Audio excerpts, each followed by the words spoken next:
We are all Buddhas. May all beings everywhere with whom we are inseparably interconnected be fulfilled, awakened, and free.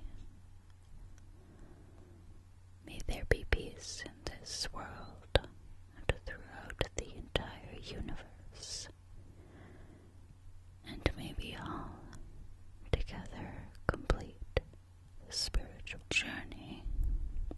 1971, Nepal.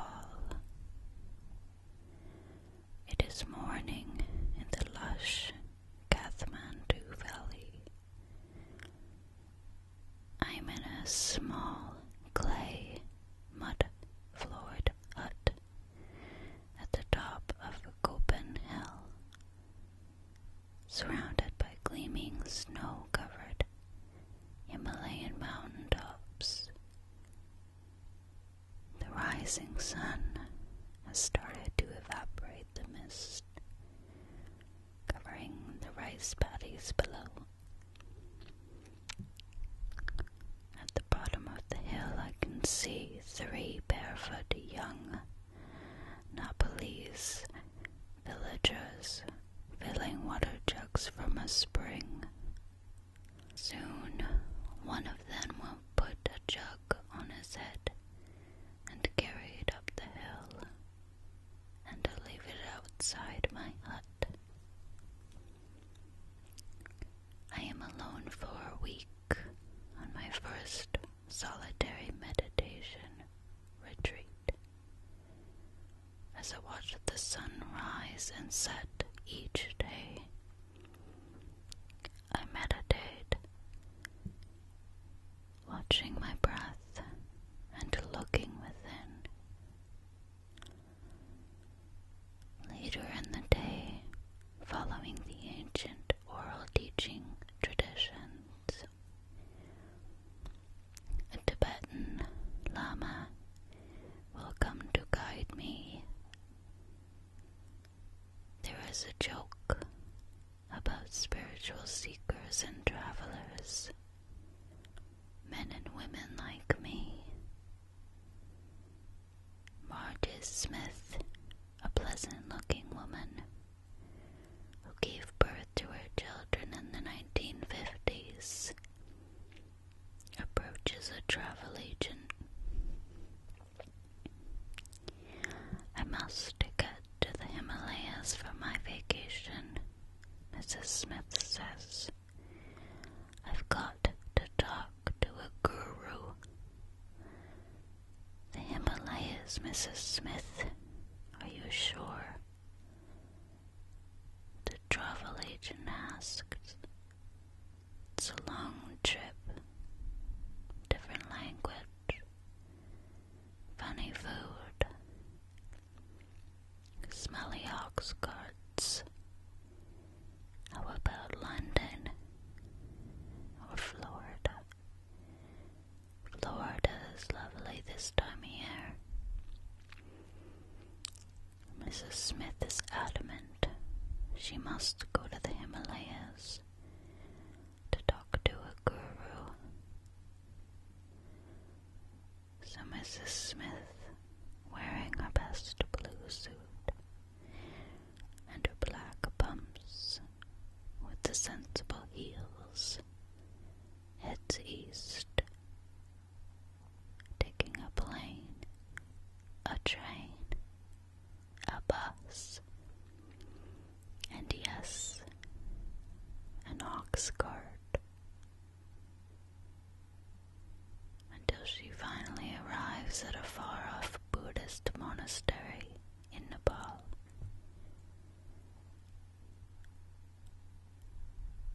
There, an old lama in maroon and saffron robes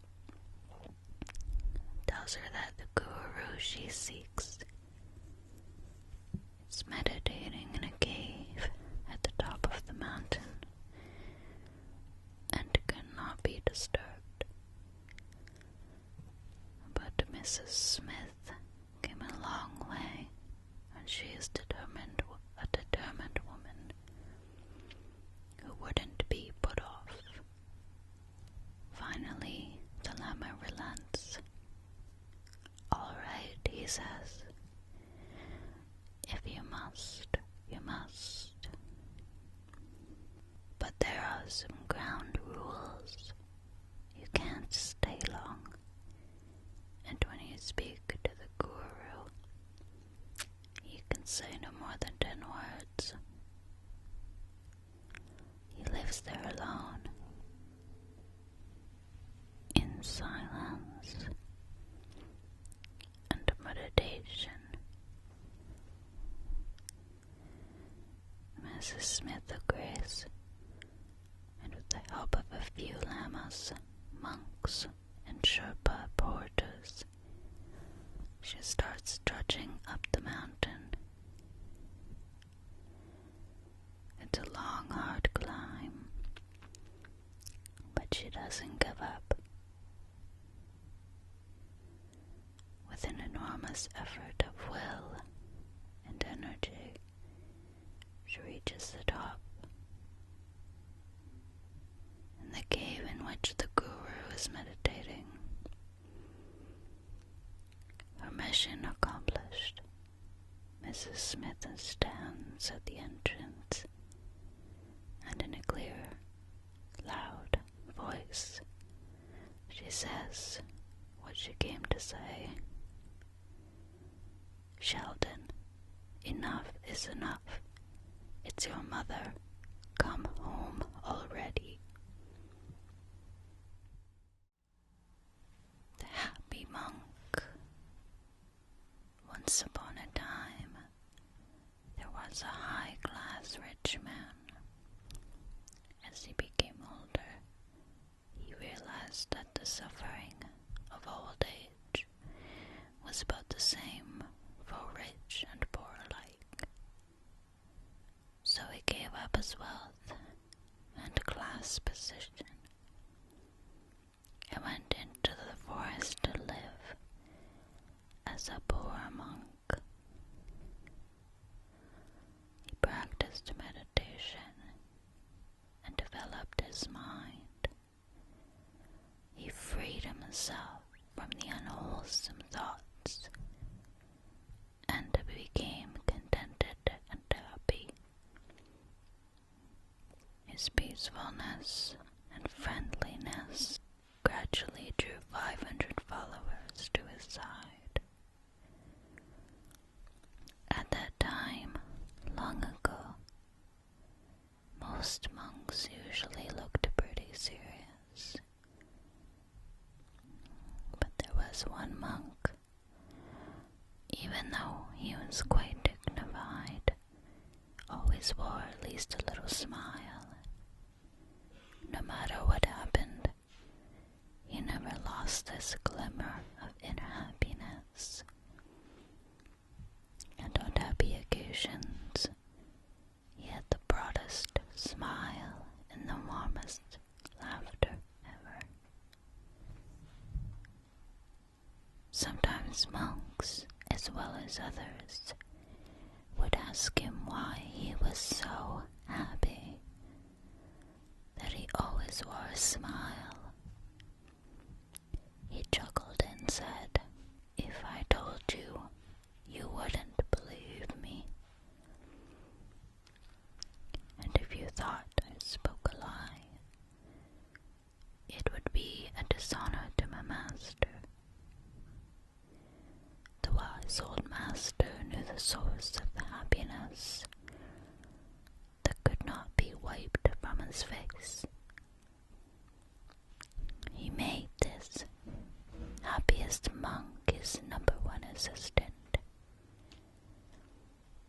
One year after the rainy season, the old monk and his 500 followers went to the city.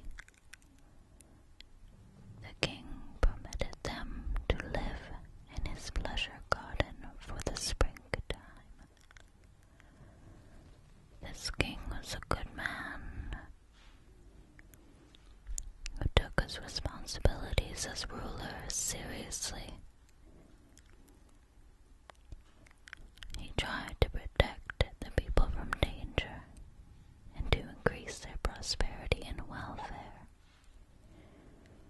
He always had to worry about neighboring kings, some of whom were unfriendly and threatening. He often had to make peace between his own rival ministers of state. Sometimes his wives fought for his attention and for the advancement of their sons. Occasionally, a dissatisfied subject even threatened the life of the king himself. And of course he had to worry constantly about the finances of the kingdom. In fact, he had so much to worry about that he never had time to be happy.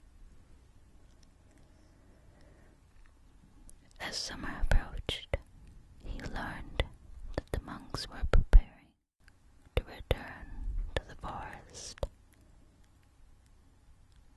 Considering the health and welfare of the old leader, the king went to him and said, "Your Reverence, you are now very old and weak.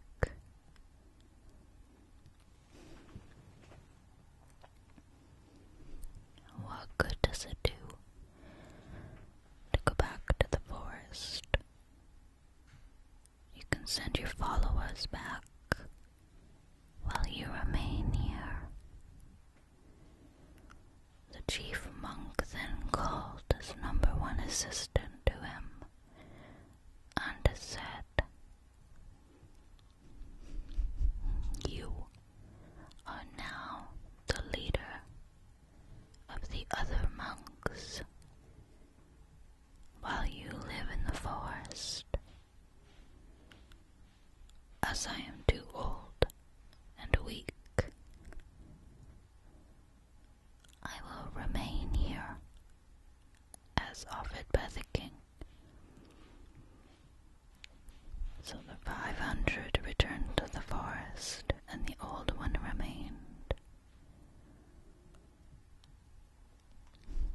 The #1 assistant continued practicing meditation in the forest. He gained so much wisdom and peace that he became even happier than before.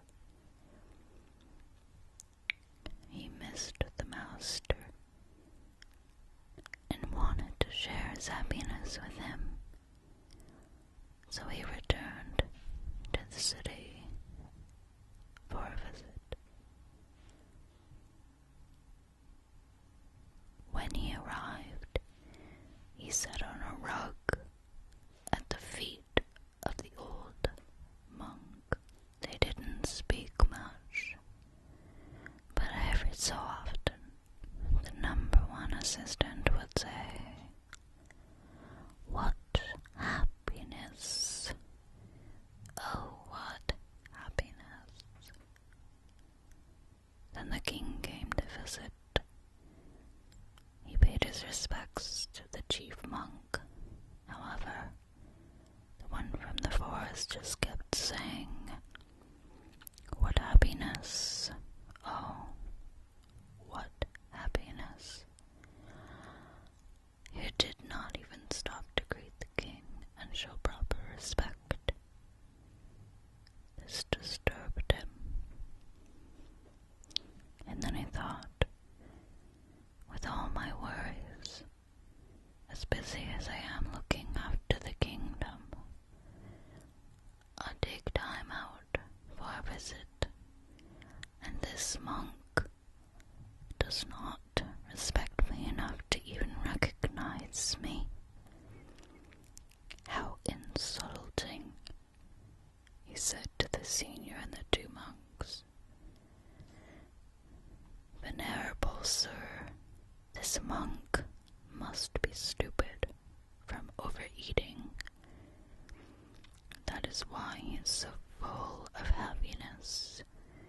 makes you lie round here so lazy all the time?" The head monk replied, "O king, have patience, and I will tell you the source of his happiness. Not many know it. He was once a king, just as rich and mighty as you. Then he was ordained as a monk and gave up his kingly life. Now he thinks his old happiness was nothing compared to his present joy. He used to be surrounded by armed men who guarded and protected him. Now, sitting alone in the forest, with nothing to fear, he has no need for armed guards. He has given up the burden of worrying about a wealth that has to be protected. Instead, free of worry, of wealth, and the fear of power, his wisdom protects himself and others. He advances in meditation to such inner peace that it cannot keep saying, 'What happiness! Oh, what happiness!' The king understood at once. Hearing the story of the happy monk made him feel at peace. He stayed for a while and received advice from both of them. Then he honored them and returned to the palace. Later, the happy monk, who once had been a king, paid his respects to his master and returned to the lovely forest. The old chief monk lived out the remainder of his life, died, and was reborn in a high heaven world.